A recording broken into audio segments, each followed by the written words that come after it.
Welcome back to B News 7। 6 December রোজ শনিবার মুখ্যমন্ত্রী হিমন্ত বিশ্ব শর্মার 2 দিনের বরাক সফরের প্রথম দিন হাইলাকান্দিতে হেলিকপ্টার নিয়ে হাইলাকান্দির ডিএসআর ফিল্ডের অনুষ্ঠানে উপস্থিত হন মুখ্যমন্ত্রী হিমন্ত বিশ্ব শর্মা।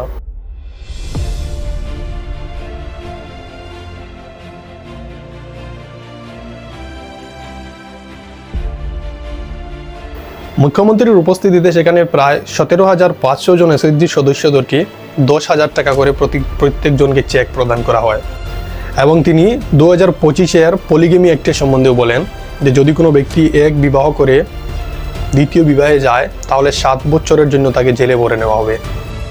একটা হাজবেন্ড যদি দুটো বিয়ে করে 7 সালের জন্য জেলের ভিতরে যাব। এখন 26-এর ইলেকশনে মানুষ বিজেপিকে ভোট দেওয়ার জন্য জনগণকে কনভিন্স করেন মুখ্যমন্ত্রী এবং মানুষ যদি ভোট দিয়ে বিজেপিকে শাসনে আনে তাহলে কি কি ফ্যাসিলিটি তারা পেতে পারেন তা দেখান।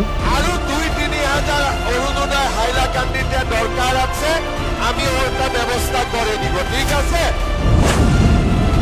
1 জানুয়ারি থেকে আমি আপনাকে 1 কেজি নিমক, 1 কেজি চিনি, 1 কেজি ডাল, 100 টাকায় আমি 3টা জিনিস আপনাদেরকে দিয়ে দিব।